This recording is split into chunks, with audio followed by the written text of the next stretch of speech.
அஸ்ஸலாமு அலைக்கும் வரஹ்மத்துல்லாஹி வபரகாத்துஹு. அல்ஹம்துலில்லாஹ்.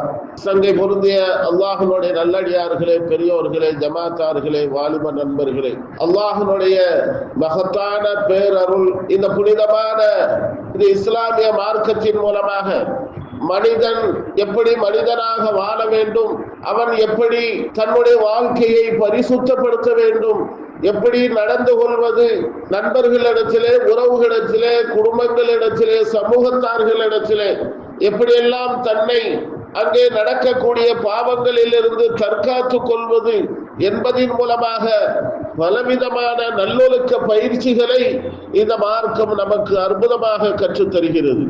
உலக அளவில் எத்தனையோ சமூகங்கள் வந்தாலும் கூட இஸ்லாம் கற்றுத்தரக்கூடிய ஒழுக்கங்களை விட மிக உயர்ந்த ஒழுக்கங்கள் எங்கேயுமே நம்மால் காண முடியாது. மனிதனை பரிசுத்தப்படுத்தக்கூடிய வகையிலே எல்லா விதமான தகவல்களையும் பரிசுத்தமாகவே இந்த மார்க்கம் நமக்கு எடுத்து சொல்கிறது. அல்லாஹு தஆலா குர்ஆனிலே சொல்வதை போன்று உண்ணக்கூடிய உணவையும் கூட நீங்க பரிசுத்தமான உணவாக உண்ணுங்கள் என்பதாக அல்லாஹு தஆலா சொல்லி காட்டுகின்றார். யா அய்யுஹன்னாஸ் குலூ மிம்மா ஃபில் அர்தி ஹலாலன் தய்யிபா, நல்ல உணவை, தூய்மையான உணவை நீங்கள் உண்ணுங்கள், சாப்பிடுங்கள் என்று அல்லாஹ் தஆலா கட்டளையிடுகின்றார். உண்ணக்கூடிய உணவு கூட கெட்டு போன மனிதனுடைய உடலுக்கு ஒத்து வராத எந்த உணவையும் நீங்கள் சாப்பிடாதீர்கள், அதன் மூலமாக உங்களுக்கு ஆபத்து ஏற்படும் என்பதையும் அல்லாஹ் தஆலா தெளிவுபடுத்துகின்ற போது குலு யா அய்யுஹன்னாஸ் குலூ மிம்மா ஃபில் அர்தி ஹலாலன் தய்யிபா, எது அனுமதிக்கப்பட்டிருக்கிறதோ, எது நல்ல உணவாக இருக்கிறதோ, எந்த உணவை சாப்பிட்டால் உங்களுடைய உடம்பு அதை ஏற்றுக்கொள்ளுமோ அப்படிப்பட்ட உணவை நீங்கள் சாப்பிடுங்கள் என்பதாக அல்லாஹ் தஆலா குர்ஆனிலே உணவிலும் கூட அல்லாஹ் தஆலா அற்புதமான நல்ல பண்புகளை சொல்லி தருகின்றார். வலா தத்தபியு குதுவாத்தி ஷைத்தான், ஷைத்தானினுடைய அடிச்சுவடுகளை நீங்கள் பின்பற்றாதீர்கள். ஏனென்றால் இன்னஹு லக்கும் அதுவும் முபீன், அவன் உங்களுக்கு மிகப்பெரிய பகிரங்க விரோதியாக இருக்கிறான் என்பதாக அல்லாஹ் தஆலா குர்ஆனிலே சொல்லி காட்டுகின்றான். காரணம், இந்த குர்ஆனும் இந்த ஹதீஸும் நமக்கு நல்ல பண்புகளை சொல்லித்தர, அதற்கு மாற்றமாக மனிதனுக்கு கெடுதல் விளைவிக்கக்கூடிய வகையிலே, வாழ்க்கையிலே மிகப்பெரிய பாதிப்பை ஏற்படுத்தக்கூடிய வகையிலே, இடைஞ்சல்களை தரக்கூடிய வகையிலே ஷைத்தான் மிகப்பெரிய சூழ்ச்சிகள் செய்து கொண்டு இருக்கிறான். உணவிலும் கூட அந்த ஷைத்தான் மிகப்பெரிய சூழ்ச்சிகள் தொடர்ந்து செய்து கொண்டே இருக்கிறார். இந்த உணவின்களின் மூலமாக மக்களுக்கு மத்தியிலே பிரிவினை ஏற்படுத்துவது, நட்புறவுக்கு ஆபத்தை ஏற்படுத்துவது போன்ற தவறான நிலைக்கு மனிதனை கொண்டு செல்லக்கூடிய அளவுக்கான ஒரு சூழலை ஷைத்தான் கையிலே எடுத்திருக்கின்றான். ஷைத்தான் எந்த அளவுக்கு மனிதனோடு இரண்டர கலந்திருக்கிறான் என்று சொன்னால், பெருமானார் ஸல்லல்லாஹு அலைஹி வஸல்லம் அன்னவர்கள் சொன்னார்கள், இரத்தம் ஓடக்கூடிய நரம்புகளில் வழியாக கூட அந்த ஷைத்தான் உங்களிடத்திலே ஊடுருவி கொண்டிருக்கிறான். அவனுடைய இருப்பிடமே கடலினுடைய ஆதார பகுதியிலே தான் இருப்பான். அங்கே தான் ஷைத்தானினுடைய தலைவன் இப்லீஸும் இருப்பான். ஒவ்வொரு நாளும் ஷைத்தான்கள் எல்லாம் அந்த கடலிலே சென்று ஒன்று கூடி தகவல்களை பரிமாறிக் கொள்வார்களாம். நீ என்ன வேலை செய்தாய், நீ யாரை கெடுத்தாய், யாரை நீ உருப்படாமல் ஆக்கினாய் என்றெல்லாம் ஷைத்தான்களிடத்திலே விசாரணை நடக்குமாம். எல்லா ஷைத்தான்களும் சென்று தலைமை ஷைத்தானிடத்திலே போய் சொல்வார்களாம், நான் இன்னும் மனிதனை கெடுத்து விட்டேன், அவனுக்கு தவறான உணவை கொடுத்தேன், அவனுடைய சிந்தனைகளை மாற்றிவிட்டேன், பாவங்களை செய்ய வைத்தேன், இப்படியெல்லாம் மனிதனுடைய வாழ்க்கைக்கு எதிரான கெட்ட பண்புகள், அனாச்சாரங்கள், அநாகரிகங்கள் எதுவெல்லாம் இருக்கிறதோ அந்த விஷயங்கள் எல்லாம் மனிதனுடைய இயற்கை பண்புக்கு மாற்றமாக அவனுடைய உள்ளத்திலே செலுத்தி பாவங்களை செய்து வைத்ததாக ஒவ்வொரு ஷைத்தானும் ஷைத்தானினுடைய தலைமைத்துவத்தினிடத்திலே போய் சொல்லுவான். ஒரு ஷைத்தான் சொல்லுவானாம், நான் கணவன் மனைவிக்கு மத்தியிலே பிரிவினையை ஏற்படுத்தி விட்டேன் என்று சொல்வானாம். அப்பொழுதுதான் அந்த ஷைத்தான் அவனை கூப்பிட்டு மட்டும் பாராட்டுவானாம், பரவாயில்லை, நீ தான் செய்த அமல்களிலேயே மிக சிறந்த அமல் என்பதாக அந்த ஷைத்தான் இடத்திலே கூப்பிட்டு அவனை பாராட்டியதாக ஹதீஸ்களிலே நம்மால் காண முடிகிறது. காரணம், பிரிவினை ஏற்படுத்துவது என்பது அவ்வளவு பெரிய சாதாரணமான விஷயம் அல்ல, அது மோசமான கெட்ட விஷயம் என்பதை ஷைத்தான் அன்றைக்கு நிரூபித்து விட்டான். கணவன் மனைவிக்கு மத்தியிலே பிரிவினை ஏற்படுத்துவது மட்டுமல்ல, முஸ்லிம்களுக்கு மத்தியிலே பிரிவினை ஏற்படுத்துவதும் கூட, நண்பர்களுக்கு மத்தியிலே பிரிவினை ஏற்படுத்துவதும் கூட, குடும்பங்களுக்கு மத்தியிலே பிரச்சனைகளை உண்டு பண்ணுவதும் கூட மிகப்பெரிய மோசமான செயல் என்பதை நபிகள் பெருமானார் ஸல்லல்லாஹு அலைஹி வஸல்லம் அவர்கள் எச்சரிக்கையாக சொல்லித் தருகிறார்கள். அருமையானவர்களே, இன்றைக்கு உலக அளவில் இஸ்லாம் சொல்லித் தரக்கூடிய அற்புதமான உயர்ந்த பண்புகள், மனிதன் மனிதனாக எப்படி வாழ வேண்டும், எப்படி நடைமுறைப்படுத்த வேண்டும், பிறரிடத்தில் எப்படி பேச வேண்டும், நடக்க வேண்டும் என்ற அற்புதமான பயிற்சிகள் எல்லாம் நமக்கு அவ்வப்போது குர்ஆன் ஹதீஸ்களின் மூலமாக இந்த மார்க்கம் நம்மை தெளிவுபடுத்துகிறது. அருமையானவர்களே, இன்றைக்கு வரக்கூடிய எதிர்காலம் சில தினங்களிலே மிகப்பெரிய இந்த உலகமே கொண்டாடக்கூடிய ஒரு சிறந்த ஒரு தினமாக மக்கள் எல்லாம் எதிர்பார்க்கக்கூடிய அந்த புத்தாண்டு 2025 ஏதோ ஒரு பிறந்து விட்டது, நமக்கு வாழ்க்கையில எல்லாம் கிடைத்து விட்டது என்ற மிகப்பெரிய ஒரு ஆனந்தத்திலே குதூகலமாக மக்கள் எல்லாம் இன்றைக்கு இருக்கிறார்கள். புத்தாண்டு பிறந்து விட்டால் நம்முடைய வாழ்க்கையில எல்லாமே நல்லதாக நடந்துவிடும் என்ற ஒரு எதிர்பார்ப்பில் இன்றைக்கு மக்கள் இருக்கிறார்கள். அருமையானவர்களே, ஒரு சிறந்த ஒரு அறிவாளியானவன், ஒரு சிறந்த நல்லொழுக்கம் உள்ளவன் ஒரு ஆண்டு நம்மிடத்திலே கழிகிறது என்று சொன்னால் அதை சந்தோஷமாக ஏற்றுக்கொள்வது. 5 பிள்ளையை பெற்றெடுத்திருக்கிறோம், ஒரு பிள்ளை மௌத்தாகிவிட்டது என்று சொன்னால் அது சந்தோஷமா? அல்லாஹ் தஆலா நமக்கு 60 வயதை தந்திருக்கிறான், 60 வயதிலே ஒரு வயது கழிந்து விட்டது என்பது சந்தோஷமா? அதற்கு லட்டு வாங்கி எல்லாருக்கும் மகிழ்ச்சியாக கொண்டாடுவதா? ஆண்டு என்பது, இந்த வருடங்கள் என்பது ஒவ்வொரு வருடமும் வருவதுதான். கடந்த ஆண்டுகளை நாம் எப்படி வேண்டுமானாலும் கழித்து விட்டோம், எப்படியோ கழிந்து விட்டது, பாவங்களிலோ அல்லது நன்மைகளிலோ கழிந்து விட்டது. ஆனால் கிடைக்க பெறக்கூடிய வரக்கூடிய அந்த காலங்கள் என்பது மிகவும் முக்கியமான ஒரு காலம். அதை வீணாக கழித்து விடக்கூடாது.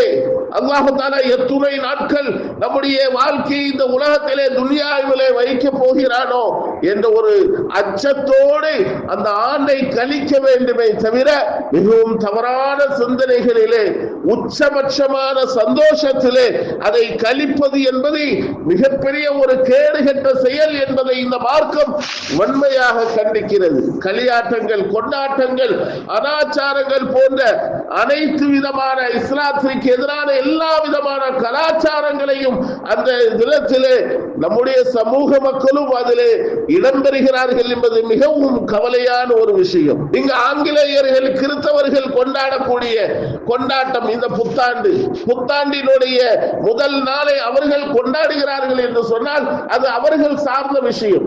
அதை நாம் குறை சொல்வதற்கல்ல. ஆனால் நமக்கென்ன சில பெருநாட்களை அல்லாஹ் தஆலா மனிதநேயத்தோடு பிற சமூக மக்களையும் அரவணைத்து செல்லக்கூடிய அற்புதமான சில தகவல்களோடு சிறந்த நாட்களை எல்லாம் அல்லாஹ் நமக்கு தந்திருக்க, நாம் பிற சமூக மக்களை போன்று நாமும் ஆக வேண்டும் என்று சொன்னால் அது எவ்வளவு பெரிய தவறான ஒரு விஷயம் என்பதை நாம் யோசித்து பார்க்க வேண்டும். அருமையானவர்களே, கொஞ்சம் கூட குறைவதல்ல, சளைப்பதல்ல அந்த புத்தாண்டை கொண்டாடுவதிலே நம்முடைய சமூகமும் நன்றாக விளங்கிக் கொள்ள வேண்டும். இப்படி சகோதர சமூகத்தை சேர்ந்த மாற்று சகோதர சமயத்தை சார்ந்தவர்கள் கொண்டாடக்கூடிய அந்த கொண்டாட்டங்களை நாமும் கொண்டாடுகிறோம் என்று சொன்னால் அது முற்றிலும் தவறானது, அறிவுக்கு மாற்றமானது என்பதை உணர்ந்து கொள்ள வேண்டும். அருமையானவர்களே, காரணம் என்னவென்று சொன்னால் நம்முடைய புனிதமான மார்க்கம் சொல்லி தரக்கூடிய இந்த பெருநாட்கள், இந்த சிறப்பான நாட்கள், இதை நாம் மட்டுமே கொண்டாடுகிறோம். நோன்பு பெருநாளாக இருக்கட்டும், ஹஜ்ஜி பெருநாளாக இருக்கட்டும், மற்ற சகோதரத்தவர்கள் வந்து கொண்டாடுகிறார்களா? நானும் பெருநாள் கொண்டாடுகிறேன் என்று சொல்லி பெருநாள் கொண்டாடுகிறார்களா? நோன்பு கொண்டாடுகிறார்களா? அல்லது ஹஜ்ஜி பெருநாள் கொண்டாடுகிறார்களா? நம்முடைய வணக்கங்களிலே ஈடுபடுகிறார்களா? இல்லவே இல்லையே. ஒரு துளி அளவு கூட நம்மோடு அவர்கள் சேர்ந்து நம்முடைய சந்தோஷத்திலே பகிர்ந்து கொள்வதில்லை. ஆனால் நம்மிடத்திலே நாம் கொடுக்கக்கூடிய அந்த தர்மங்களை பெற்றுக் கொள்கிறார்கள், உணவுகளை பெற்றுக் கொள்கிறார்களே தவிர நம்மோடு சேர்ந்து இந்த விழாக்களை எல்லாம் அவர்கள் கொண்டாடுவதில்லை. அருமையானவர்களை யோசித்து பார்க்கிறோம். நாம் ஏன் பிறகு ஏன் பிற சமூக மக்களினுடைய அந்த கொண்டாட்டங்களிலே ஈடுபட வேண்டும்? அவர்களுக்கு சாதகமாக பட்டாசுகளை வெடிக்கிறது, வாழ்த்து சொல்வது, என்றைக்காவது யாராவது உங்களுக்கு பெருநாள் வாழ்த்துக்கள் என்று யாராவது உங்களுக்கு சொல்லி இருக்கிறார்களா? யோசித்து பாருங்களேன். யாரும் சொல்வதற்கு முன் வருவதில்லை. காரணம், இஸ்லாத்தையே அவர்கள் தூரமாக இருந்துதான் பார்க்கிறார்கள். ஏதோ ஒரு அபாயகரமான ஒரு சமூகத்தை போன்று மற்றவர்கள் எல்லாம் பார்க்கிறார்கள். நாம் ஏன் அவர்களோடு சேர்ந்து அவர்களினுடைய கலாச்சாரங்களிலே கொண்டாட்டங்களிலே ஈடுபட வேண்டும்? அது மிகப்பெரிய தவறான விஷயம் என்பதை நாம் விளங்கிக் கொள்ள வேண்டும். அருமையானவர்களே, வாழ்க்கை என்பது மரணத்தை நோக்கி செல்லக்கூடிய ஒரு சூழல். நம் முன்னால் நம்முடைய ரிஸ்க் செல்கிறது, நமக்கு பின்னால் மௌத் நம்மை துரத்தி கொண்டு வருகிறது, ரூஹ் மத்தியிலே இருக்கிறது. எப்பொழுது ரிஸ்க் முடிந்து விட்டதோ வேகமாக மௌத் வந்து நம்மை பிடித்துக் கொள்ளும். அவ்வளவுதான் விஷயம். எப்பொழுது வேண்டுமானாலும் இந்த வாழ்க்கைக்கான முற்றுப்புள்ளி வர காத்திருக்கிறது, மரணம் காத்து இருக்கிறது. நம்முடைய ரிஸ்க் முடிவடைந்து விட்டால் நம்முடைய ரூஹ் நம்மை விட்டும் சென்றுவிடும். இந்த உடல் ஒன்றுக்கும் லாய்க்கில்லாத ஒரு உடலாக ஆகிவிடும். அதற்காக நாம் இந்த உலகத்திலே வாழ்கின்ற போது நம்மை பிறர் தவறாக எண்ணிவிடுவார்களோ என்ற ஒரு அச்ச உணர்வோடு இப்படிப்பட்ட தவறான விசேஷங்களிலே ஈடுபடுவது என்பது மிகவும் தவறான விஷயம். மார்க்கம் கடுமையாக எச்சரிக்கிறது என்பதை நாம் உணர்ந்து கொள்ள வேண்டும். பனு இஸ்ரவேலர்கள் அவர்களுக்கான உணவுகளை நபி மூசா அலைஹிஸ்ஸலாம் அன்னவர்கள் மன்னு சல்வா என்று சொல்லக்கூடிய துவர்க்க உணவை வாங்கி கொடுத்தார்கள். துவர்க்க உணவை பனு இஸ்ரவேலர்களுக்கு மூசா அலைஹிஸ்ஸலாம் அன்னவர்கள் வாங்கி கொடுத்தார்கள். ஆனா அவங்க அந்த சொர்க்க உணவை சாப்பிட்டு சாப்பிட்டு தளிப்படைந்ததுனால எதுக்கு வந்துட்டாங்கன்னு சொன்னா, எங்களுக்கு இந்த சொர்க்கத்தை உணவு சாப்பிட்டு சாப்பிட்டு வெறுப்பாகி போச்சு. அதனால பூமியில விளைவிக்கக்கூடிய கீரைகளையும் பூண்டுகளையும் எங்களுக்கு உணவாக, வெங்காயங்களையும் எங்களுக்கு உணவாக உன்னுடைய அல்லாஹ்விடத்திலே உங்களுடைய அல்லாஹ்விடத்திலே கேட்டு தாருங்கள் என்று பனு இஸ்ரவேலர்கள் நபி மூசா அலைஹிஸ்ஸலாம் அவர்களிடத்தில் முறை வைத்தார்களாம். அல்லாஹ் குர்ஆனிலே சொல்லி காட்டுகின்றான் இந்த நிகழ்ச்சியை. காலா தஸ்தப்திலு பில்லதி ஹுவ அத்னா பில்லதி ஹுவ கைர். மிக உயர்ந்த, மிகவும் சிறப்பான, உன்னதமான சொர்க்க உணவை உங்களுக்கு அல்லாஹ் தந்திருக்க ஒன்றுக்கும் லாய்க்கில்லாத சாதாரணமான உணவை நீங்கள் கேட்கிறீர்களே, இது என்ன அர்த்தம் என்பதை நபி மூசா அலைஹிஸ்ஸலாம் அன்னவர்கள் பனி இஸ்ரவேலர்களுக்கு விளங்க வைக்கிறார்கள். அருமையானவர்களே, உண்மையான விஷயம் யோசித்து பார்க்கிறோம். இந்த தகவல் வந்து அந்த பனு இஸ்ரவேலர்களுக்கு மட்டுமல்ல, இஸ்லாமியர்களாகிய நமக்கும் பொருந்தும். எத்தனையோ நல்ல பண்புகள், அற்புதமான செயல்பாடுகள், நல்ல ஹலாலான உணவுகள், உயர் ரகமான வாழ்க்கையை, தரமான வாழ்க்கையை, ஆரோக்கியமான வாழ்க்கையை இந்த மார்க்கம் நமக்கு கற்றுத் தந்திருக்க, பாலா போன வீணான அனாச்சாரங்களிலே, நாகரீகம் என்ற பெயரிலே மிகவும் பாவமான காரியங்களிலே ஈடுபடுவதற்கு நாம் முற்படுவது எவ்வளவு பெரிய மோசமான செயல் என்பதை நாம் உணர வேண்டும். எவ்வளவு அபத்தமான ஒரு விஷயம். அருமையானவர்களே, நல்ல வாழ்க்கை நமக்கு கையில இருக்கின்ற போது ஏன் கெட்ட வாழ்க்கையை நோக்கி நாம் பயணிக்க வேண்டும்? நமக்கு என்ன அவசியம் இருக்கிறது? அற்புதமான வாழ்க்கை இந்த மார்க்கம் கற்றுத் தருகிறது. ஆனால் நம்முடைய எண்ணங்கள் எல்லாம் தவறான, கெட்ட, பாவமான காரியங்களின் பக்கம் நம்முடைய உள்ளம் ஆசை கொள்கிறது. இதைதான் மார்க்கம் தடுக்கிறது. இப்னு மஸ்ஊத் ரலியல்லாஹு தஆலா அன்னவர்கள் அறிவிக்கிறார்கள், நபி பெருமானார் ஸல்லல்லாஹு அலைஹி வஸல்லம் அன்னவர்கள் சொல்லக்கூடிய ஒரு ஹதீஸ், பனு இஸ்ரவேலர்கள் இருக்கிறார்களே, அவர்களின் மீது அல்லாஹ்வுடைய சாபம் எப்போது ஏற்பட்டது தெரியுமா? நல்லவர்களும் அந்த பனு இஸ்ரவேலர்களிலே இருந்தார்கள். ஆனால் சிலர்கள் பாவங்களிலே முழுமையாக தன்னை கழிக்கின்ற போது அவர்கள் வந்து எச்சரிக்கை செய்வார்கள், பாவம் செய்யாதீர்கள், இந்த மார்க்கம் நமக்கு தடை செய்திருக்கிறது, இது மிகப்பெரிய ஒரு குற்றம் என்பதாக கடுமையான முறையிலே எச்சரிப்பார்கள். அந்த நல்லவர்கள், பனு இஸ்ரவேலர்களிலே உள்ள நல்லவர்கள் வந்து எச்சரிக்கை செய்வார்கள். ஆனால் மீண்டும் அந்த சிலர்கள் பாவத்திலேயே கிடப்பார்கள், காது கொடுத்து கேட்க மாட்டார்கள், எதையும் எந்த பேச்சையும் கேட்க மாட்டார்கள், மீண்டும் மீண்டும் பாவத்திலேயே மூழ்கி கிடப்பார்கள். எத்துணை தடவை இந்த நல்லவர்கள் சொன்னாலும் அவர்கள் கேட்பதற்கான வழிகள் இல்லை. மறுநாள் பார்ப்பார்கள், அமைதியாக ஆகிவிடுவார்கள், அவர்களோடு சேர்ந்து உண்ண ஆரம்பித்து விடுவார்கள். இன்றைக்கு நல்ல நண்பர்கள் கெட்ட நண்பர்களை பார்க்கிறோம் அல்லவா? கெட்டவர்கள் எப்பொழுதும் பாவத்திலேயே மூழ்கி இருப்பார்கள். ஒரு நல்ல நண்பன் கிடைத்து விட்டால் அவனை நீ ஒன்றும் சாப்பிட வேண்டாம், எங்களுக்கு கொஞ்சம் கம்பெனி கொடு என்று சொல்ல அழைத்து செல்வார்கள். என்னப்பா பார்த்துக்கிட்டே இருக்க, ஒரு சொட்டு கொஞ்சம் சாப்பிட்டு பாரு சொல்வார்களா இல்லையா? கடைசியாக என்ன ஆகிவிடும்? அந்த கூட்டத்தோடு சேர்ந்து இவனும் சேர்ந்து எல்லாமே அழிந்து விடுவார்கள். அந்த நிலைதான் பனு இஸ்ரவேலர்களினுடைய நல்லவர்கள் இதை பார்த்து பொறுமையாக இருந்து எச்சரிக்கை செய்ய முடியாமல் அவர்களோடு சேர்ந்து விடுவார்கள். கடைசியாக அவர்கள் அத்துணை பேர்களின் மீதும் அல்லாஹ்வுடைய சாபம் ஏற்பட்டு விட்டது என்பதாக நபிகள் பெருமானார் ஸல்லல்லாஹு அலைஹி வஸல்லம் அன்னவர்கள் எச்சரிக்கையாக சொல்லித் தருகிறார்கள். அருமையானவர்களே, அப்படிப்பட்ட ஒரு மார்க்கம் இஸ்ரவேலர்கள் வாழ்ந்ததை போன்று நமக்கான ஒரு சூழலை அல்லாஹ் ஏற்படுத்தி தரவில்லை. எல்லா காலங்களிலும் எல்லா நிலைகளிலேயும் மார்க்கத்தை சொல்லித் தரக்கூடிய வகையிலே அல்லாஹ் தஆலா உலமாக்களை ஏற்படுத்தி வைத்துத்தான் இருக்கிறார். அவ்வப்பொழுது எப்பொழுதும் நல்ல உபதேசங்களை, எது தவறு எது சரி என்பதை, எது ஹலால் எது ஹராம் என்பதை அவ்வப்போது சொல்லிக் கொண்டே இருக்கிறார்கள். கியாமத் நாள் வரைக்கும் இந்த தகவல் இருந்து கொண்டே இருக்கும், இதுல எந்த விதமான சந்தேகமும் இல்லை.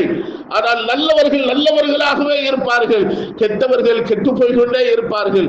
ஆனால் அந்த கெட்டவர்களை திருத்துவதுதான் நல்லவர்களினுடைய நோக்கமாக இருக்க வேண்டும். அப்படிப்பட்ட ஒரு சமூகம் தான் பெருமானார் ஸல்லல்லாஹு அலைஹி வஸல்லம் அன்னவர்களினுடைய சமூகம் என்பதிலே எந்த விதமான சந்தேகம் இல்லை. அருமையானவர்களே, அதே நேரத்திலே கடுமையான முறையிலே இந்த மார்க்கம் நமக்கு எச்சரிக்கை தருகிறது. நபிகள் பெருமானார் ஸல்லல்லாஹு அலைஹி வஸல்லம் அன்னவர்கள் எச்சரிக்கையாகவும் சொல்லி தருகிறார்கள். ஜாபிர் ரலியல்லாஹு தஆலா அன்னவர்கள் அறிவிக்கக்கூடிய ஒரு ஹதீஸ், நபி பெருமானார் ஸல்லல்லாஹு அலைஹி வஸல்லம் அன்னவர்கள் சொல்கிறார்கள், ஜிப்ரீல் அலைஹிஸ்ஸலாம் அன்னவர்களுக்கு அல்லாஹ் ஒரு கட்டளையை பிறப்பிக்கிறார். ஒரு மதீனா, ஒரு ஊரிலே அல்லாஹுக்கு மாற்றமான செயல்கள், பாவமான காரியங்கள் அளவுக்கு மீறி அங்கே நடந்து கொண்டிருக்கிறது. முற்றிலுமாக ஷிர்கான குஃப்ரான விஷயங்கள் தான் அங்கே ஏராளமாக நடந்து கொண்டிருக்கிறது. ஆகவே ஜிப்ரீல் அலைஹிஸ்ஸலாம் அன்னவர்களுக்கு அல்லாஹ் கட்டளையிடுகின்றான், ஜிப்ரீலே நீங்கள் இந்த ஊரை அழித்து நாசமாக்கி விடுங்கள், ஒன்றுமில்லாமல் ஆக்கி விடுங்கள் என்று அல்லாஹ் கட்டளை பிறப்பிக்கின்ற போது ஜிப்ரீல் அலைஹிஸ்ஸலாம் அன்னவர்கள் அந்த ஊரை வந்து பார்ப்பார்கள். பார்க்கின்ற சமயத்திலே அந்த ஊரிலே ஒரே ஒரு நபர் மட்டும் இறையச்சத்தோடு அல்லாஹ்வுடைய திக்ரிலே முழுமையாக ஈடுபட்டு கொண்டே இருப்பார். அல்லாஹ்வுடைய திக்ரிலேயே, தொழுகைகளிலேயே, இபாதத்துகளிலே இருப்பார். ஒரு கண் சிமட்டும் அளவுக்கும் கூட அல்லாஹ்வுடைய நினைவை விட்டும் இல்லாமல் இருப்பார்.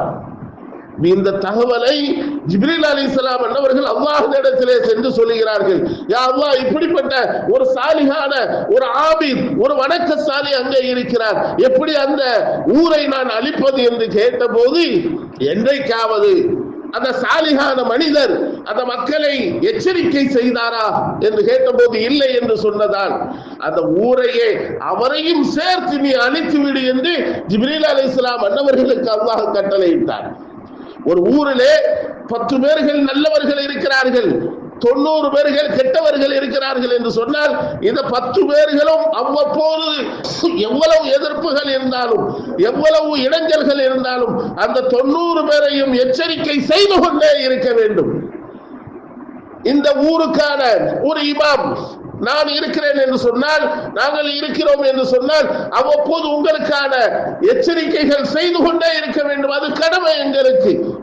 இல்லை என்று சொன்னால் இந்த ஊரில் ஏற்படக்கூடிய சாபத்திற்கு எல்லாரும் நாம் ஆளாகி விடுவோம். அல்லாஹ் பாதுகாக்க வேண்டும்.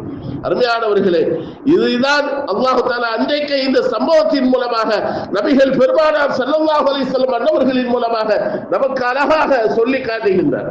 நபிகள் பெருமானார் ஸல்லல்லாஹு அலைஹி வஸல்லம் அன்னவர்கள் சொல்லி காட்டுகிறார்கள், எல்லா சாலிஹீன்களும் வாய்ப்புத்தி அமைதியாக இருந்துவிடக் கூடாது.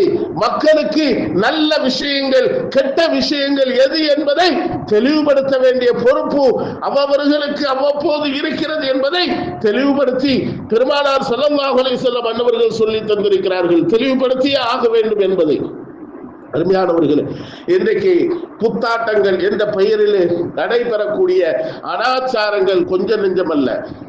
மது மாது போன்ற சாதாரணமான கேடுகட்ட செயல்கள் தலைவிரித்து ஆடக்கூடிய ஒரு சூழல் இன்றைக்கு சர்வசாதாரணமாக நடக்கக்கூடிய ஒரு சூழல்.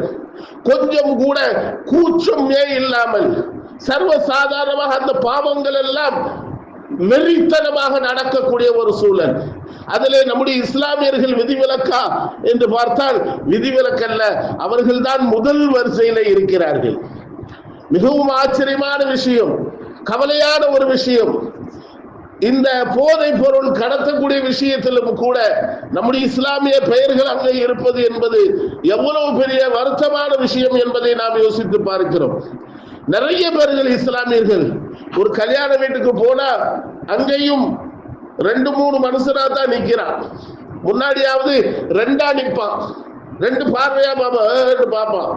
எங்க கல்யாண வீட்டுல ஒரு சந்தோஷத்துல குடிச்சான்னு பார்த்தா எங்கேயும் மையத்து வீட்லயும் வந்து போட்டுக்கிட்டு தான் நிக்கிறான். நான் வெளியே எங்கேயும் சொல்லல, நேரடியாக கண்கூடாக பார்க்கிறோம். எவ்வளவு பெரிய பாவமான செயல், எவ்வளவு குற்ற உணர்ச்சி உள்ள செயல் என்பதை உணர்த்துவதற்காக சொல்கிறேன். அவர்களுக்கு ஏற்படக்கூடிய இந்த சாபக்கேடு என்பது அந்த குடும்பத்தையே பாதிக்கிறது. சாதாரணமாக அவன் குடிச்சிட்டு போயிடுறான், சாராயம் அறிஞ்சிட்டு போயிடுறான், என்னென்ன விளைவுகளை அந்த குடும்பம் சந்திக்க வேண்டியது இருக்கிறது. கொஞ்சம் குடிச்சதுனால அவனுக்கு என்ன கிடைச்சிருந்தது? மிகவும் ஆபத்தான விஷயம் அல்லவா, மோசமான விஷயம் அல்லவா. ஃபுதைல் இப்னு இயாத் ரஹ்மத்துல்லாஹி அலைஹி அவர்களினுடைய வாழ்க்கையிலே நடந்த ஒரு சின்ன நிகழ்ச்சியை குறிப்பிடுகிறார்கள். ஒரு சிறப்பான ஒரு மாணவன், சாலிகான ஒரு மாணவன் ஃபுதைல் இப்னு இயாத் ரஹ்மத்துல்லாஹி அலைஹி அவர்களிடத்திலே இருக்கிறார். அந்த மாணவனினுடைய சக்கராத்தினுடைய நிலை, யாராவது நம்முடைய குடும்பத்துல சக்கராத்துல இருந்தாங்கன்னா சுற்றி உட்கார்ந்து யாசீன் ஓதுவாங்க. மார்க்கம் சொல்லி தந்திருக்கிறது, யாசீன் ஓதுங்கள், அவங்களுக்கு சக்கராத்து லேசாகும் சொல்லி நபிகள் பெருமானார் ஸல்லல்லாஹு அலைஹி வஸல்லம் அவர்கள் சொல்லி தந்த அந்த அடிப்படையிலே ஃபுதைல் இப்னு இயாத் ரஹ்மத்துல்லாஹி அலைஹி அவர்கள் தன்னுடைய மாணவன் சக்கராத்தில் இருக்கின்ற போது உட்கார்ந்து யாசீன் ஓதுகிறார்கள். ஓதுகின்ற போது அந்த மாணவன் ஓதாதீர்கள் என்று ஓதுறதை தடுக்கிறான். கொஞ்ச நேரம் கழித்து உஸ்தாத் அவர்கள் ஃபுதைல் இப்னு இயாத் அவர்கள் கலிமா சொல்லிக் கொடுக்கிறார்கள். காரணம், அவனுடைய சக்கராத்தினுடைய கடைசி நேரம், ரூஹ் பிரியக்கூடிய நேரம். கலிமா சொல்லிக் கொடுக்கிறார்கள். அந்த மாணவன் சொன்னான், எனக்கு கலிமா சொல்லி தராதீர்கள், எனக்கு கலிமா சொல்லி தராதீர்கள் என்று அப்படியே அவனுடைய ரூஹும் கைப்பற்றப்பட்டு விடுகிறது, மௌத்தாகி விடுகிறான். உஸ்தாத் அவர்களுக்கு அவ்வளவு கவலை, அவ்வளவு வருத்தம், மனவேதனை. நம்முடைய சிறந்த ஒரு மாணவன், அவன் நாவிலே கலிமா வரவில்லையே என்ற ஒரு ஏக்கம், ஒரு கவலை அவர்களிடத்தில் இருந்தது. மறுநாள் கனவு காண்கிறார்கள். நரகத்தினுடைய மலக்குமார்கள் எல்லாம் இந்த மாணவனை முகம் குப்பர போட்டு இழுத்து கொண்டு நரகத்திற்கு கொண்டு செல்கிறார்கள். அந்த மாணவனிடத்திலே உஸ்தாத் ஃபுதைல் இப்னு இயாத் அவர்கள் கேட்கிறார்கள், மாணவனே, என்னிடத்திலே சிறந்த ஒரு நல்ல மாணவனாக, ஞானமுள்ளவனாக, அறிவார்ந்தவனாக நீ இருந்தாயே, உனக்கு ஏன் இந்த நிலைமை? உன்னுடைய நாவிலே கலிமா வரவில்லையே, ஏன் உன்னை நரகத்திற்கு இழுத்துச் செல்கிறார்கள் என்று கேட்டபோது அந்த மாணவன் 3 தகவல்களை சொல்லி காட்டுகின்றான். உஸ்தாத் அவர்களே, என்னிடத்திலே இருக்கக்கூடாத 3 கெட்ட செயல்கள் இருந்தது. முதலாவது கோல் சொல்வது, மற்றவர்களை பற்றி புறம் பேசுவது. உங்களிடத்திலே ஒரு விஷயத்தை நான் பேசுவேன், அதையே பிறரிடத்திலே வேறொரு விஷயத்தை நான் பேசுவேன். இப்படிப்பட்ட ஒரு செயல் என்னிடத்திலே இருந்தது. அடுத்ததாக பொறாமை குணமுள்ளவனாக இருந்தேன். என்னுடைய நண்பர்களின் மீது நான் அவ்வளவு பொறாமை உள்ளவனாக இருந்தேன் என்று 2வதை சொல்லி முடித்து 3வதாக சொல்கிறார், எனக்கு ஒரு நோய் இருந்தது. மருத்துவ சிகிச்சைக்காக சென்ற போது அந்த மருத்துவர் எனக்கு சிகிச்சையாக வருடத்தில் ஒரு தடவை நீ மது அருந்தினால் உனக்கு இந்த நோயே வராது என்று எனக்கு தகவல் தந்தார். நான் ஒரு நாள், வருடத்தில் ஒரு நாள் அந்த மதுவை குடிக்க ஆரம்பித்தேன். தொடர்ச்சியாக குடிக்க ஆரம்பித்து விட்டேன். ஆகவே நான் இப்படிப்பட்ட கேடுகட்ட மோசமான ஒரு நிலைக்கு நான் ஆளாகிவிட்டேன். அல்லாஹ்வுடைய சாபத்திற்கு அல்லாஹ் ஆளாகிவிட்டேன் என்பதாக ஃபுதைல் இப்னு இயாத் அவர்களினுடைய மாணவன் கனவிலே சொன்ன தகவலை நமக்கு பதிவு செய்கிறார்கள். அருமையானவர்களை யோசித்து தருகிறோம், யோசித்து பார்க்கிறோம். இந்த மதுவின் மூலமாக ஏற்படக்கூடிய விளைவுகள் கொஞ்ச நஞ்சம் அல்ல, மிகவும் ஆபத்தானது. கல்யாண வீடுகளிலேயும் சென்று குடிக்கிறார்கள். என்ன நினைப்பார்கள்? இவன் கல்யாண வீட்டுக்காரனா அல்லது யாரு? இவனுக்கு என்ன மதிப்பு இருக்கிறது? ஒரு குடும்பத்திலே குடித்து விட்டால் மரியாதை வந்து விடுமா? நாயை விட கேவலமாக அல்லவா பார்ப்பார்கள். குடித்து விட்டு தெருவுக்கல்ல அப்படியே மயங்கி கிடக்கிறான். நாய்கள் எல்லாம் சிறுநீர் கழித்து விட்டு செல்கிறது. அவனுக்கு மட்டும் கேவலம் அல்ல, அவனுடைய பிள்ளைக்கு கேவலம். யாருடைய அப்பைங்க, யாருடைய புருஷன்? அவனுக்கு, அவனுடைய பிள்ளைகளுக்கு, அவனுடைய மனைவிக்கு, அவனுடைய குடும்பத்தார்களுக்கு, எந்த குடும்பத்தை சார்ந்தவங்க இவ்வளவு மோசமா குடிச்சிட்டு ரோட்ல கேடு கட்டவனாக கிடக்கிறானே என்று அசிங்கமாக பேசுவார்களா இல்லையா? அந்த சாபம் மிகவும் ஆபத்தானது அவனுக்கு. அந்த குடும்பம் நிம்மதியாக வாழ்ந்து விட முடியுமா? நல்ல சம்பாத்தியம் பண்றான், கை நிறைய ஒவ்வொரு நாளும் 1000 ரூபாய் சம்பாத்தியம் பண்ணுகிறான், குடும்பத்தை சிறப்பாக கொண்டு போகலாம். ஆனால் அந்த 1000 ரூபாயையும் சம்பளமாக பெற்றுக்கொண்டு எல்லாவற்றையும் குடித்து விட்டு வெறுமனே வருகிறார். கையில பைசா இல்லாம வீட்டுக்கு வர்றான். மனைவி மக்கள் எப்படி சாப்பாடு சாப்பிடுவார்கள்? எப்படி நிம்மதியாக இருக்க முடியும்? மனைவி முதல் எல்லாருமே கஷ்டப்படுகிறார்கள், நொந்து நூலாக போகிறார்கள். அந்த ஒரு ஆண்மகன் செய்யக்கூடிய குற்றத்தால் அத்துணை குடும்பத்தினுடைய அத்துணை நபர்களும் தலை குனிந்து செல்லக்கூடிய ஒரு சூழல். திருமண வீட்டிலும் அப்படித்தான் இருக்கிறது, மூத்தான வீட்டிலேயும் அப்படித்தான் இருக்கிறது. மிகவும் ஆச்சரியமான விஷயம். இப்படி எப்படி அவர்களுக்கு மனசு வருகிறது? கவலைதான், துக்கம்தான். யாருக்கும் இல்லாதது உனக்கு வந்துவிடவில்லையே. எல்லா குடும்பத்திலேயும் எல்லா நபர்களுக்கும் வரக்கூடிய மௌத்து தானே. அப்படியான என்ன உனக்கு துக்கம் வந்து விட்டது? தலைக்கு ஏறிய போதையிலே என்ன செய்வது, என்ன பேசுவது என்று தெரியாமல் மௌத்து வீட்டுகளிலே உலா வருவதை கண்கூடாக பார்க்கக்கூடிய ஒரு அவல நிலையை இன்றைக்கு நாம் கண்கூடாக பார்த்து கொண்டிருக்கிறோம். ஜனாசாவையும் அவன் தான் தூக்க வருகிறார். பாவம், அந்த ஜனாசா என்ன பாவம் செய்துச்சோ, குடிகாரம் தூக்கிட்டு போகக்கூடிய அளவுக்கு மிகவும் மோசமான ஒரு நிலை. கடுமையான முறையிலே எச்சரிக்கிறேன். பெருமானார் ஸல்லல்லாஹு அலைஹி வஸல்லம் அன்னவர்கள் சொன்னார்கள், பாவங்களினுடைய தாய் என்று சொன்னார்கள். அவன் மது அறிந்து விட்டால் அவனுடைய மூளை மயங்கி விடுகிறது. என்ன செய்கிறோம் என்றது அவனுக்கே தெரியாது. இந்த மார்க்கம் கூட, இந்த இஸ்லாம் வருவதற்கு முன்னாலும் கூட மது ஹலாலாக இருந்தது. கொஞ்சம் கொஞ்சமாக அல்லாஹ் தஆலா இந்த மதுவை எச்சரிக்கையாக சொன்னான். முதலாவதாக சொன்னார், லா தக்ரபு ஸலாத வ அன்தும் சுகாரா, நீங்கள் போதையோடு இருக்கின்ற போது தொழுகையின் பக்கம் நெருங்காதீர்கள் என்று சஹாபாக்களை எச்சரிக்கை செய்தார் அல்லாஹ் தஆலா குர்ஆனின் மூலமாக. அதன் பிறகு இந்த சாராயம் முற்றிலுமாக தடை செய்யப்பட்டு விட்டது என்ற எச்சரிக்கையும் தந்தார். வான்தும் தஅலமூன், நீங்கள் வான்தும் லா தஅலமூன், நீங்கள் அறியாதவைகள் எல்லாம் தொழுகையிலே பேசுவதற்கு வந்துவிடும். நீங்கள் எதை ஓதுகிறீர்கள், எதை சொல்கிறீர்கள் என்பதை தெரியாது, அதுவே உங்களுக்கு சாபமாக ஆகிவிடும் என்பதால் தொழுகையின் பக்கம் நீங்கள் மதுவோடு போதையோடு வந்துவிடாதீர்கள் என்று அல்லாஹ் ஆரம்பத்திலே எச்சரித்த அந்த அல்லாஹ் கடைசியாக முற்றிலுமாக தடை செய்தார், முழுமையாக ஹராம் என்ற வசனம் வந்த உடனேயே இப்னு அப்பாஸ் அவர்கள் சின்ன சிறுவராக இருக்கிறார்கள். அவர்கள் சொல்கிறார்கள், பெரிய பெரிய சஹாபாக்கள் எல்லாம் சூழ்ந்து இருக்கிறார்கள், அவர்களுக்கு கோப்பையிலே மதுவை ஊற்றி கொடுத்திருந்தேன். அப்பொழுது அல்லாஹ் ஒரு வசனத்தை இறக்கி கொடுத்தான். நபிகள் பெருமானார் ஸல்லல்லாஹு அலைஹி வஸல்லம் அவர்களிடமிருந்து செய்தி வந்தது, மது உங்களுக்கு ஹராமாகி விட்டது என்ற செய்தி வந்த உடனேயே சஹாபாக்கள் என்ன செய்தார்கள் தெரியுமா? இரவிலே மட்டும் குடித்த அந்த சஹாபாக்கள் அன்றோடு அந்த மதுவை ஒழித்து கட்டினார்கள். அது மட்டுமல்ல, அந்த ஞாபகம் வந்துவிடக் கூடாது என்பதற்காக எந்த கோப்பையிலே மது குடித்தார்களோ அந்த கோப்பையெல்லாம் உடைத்து நொறுக்கினார்கள். பேரலாக வைத்த அந்த பேரல்களை எல்லாம் தெருக்களிலே ஓட விட்டார்கள், உடைத்து நாசமாக்கினார்கள். அதோடு அந்த மது என்பது முற்றிலுமாக தடையாகிவிட்டது, தடை செய்யப்பட்டு விட்டது. ஒரு குடும்பத்தினுடைய கௌரவம் அதிலே இருக்கிறது மதுவிலே. மோசமான ஒரு கலாச்சாரம் என்பதை நாம் புரிந்து கொள்ள வேண்டும். சங்கையான அல்லாஹ்வுடைய நல்லடியார்களே, பெரியோர்களே, குறிப்பாக வாலிப நண்பர்களே, வரக்கூடிய அந்த கொண்டாட்டம், அதாவது புத்தாண்டினுடைய கொண்டாட்டம் என்ற பெயரிலே நம்முடைய வாலிப பிள்ளைகள் அதற்கு பலிகாடாக ஆகிவிடக் கூடாது. அதாவது அந்நிய பெண்களோடு ஊர் சுற்றுவது, மது அருந்துவது போன்ற மிகவும் மோசமான கலாச்சாரத்திற்கு நாம் ஒரு சிறு துளி அளவு கூட இடம் கொடுத்து விடக்கூடாது. காரணம், இந்த மார்க்கம் கண்ணியமான மார்க்கம், புனிதத்தை கற்றுத்தரக்கூடிய ஒரு மார்க்கம், மிகவும் உயர்ந்த உன்னதமான நல்ல சாலிகான வாழ்க்கையை கற்றுத்தரக்கூடிய மார்க்கம். அப்படிப்பட்ட சாலிகான வாழ்க்கை வாழக்கூடிய நல்லடியார்களாக அல்லாஹ் நம் அத்துணைவர்களையும் பொருந்திக் கொள்வானாக.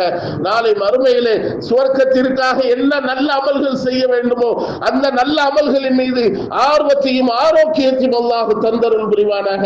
சுவர்க்கவாதிகளாக அல்லாஹ் அங்கீகரித்தருள் புரிவானாக. ஆமீன். வ ஆகிரு தவானா அல்ஹம்துலில்லாஹி ரப்பில் ஆலமீன்.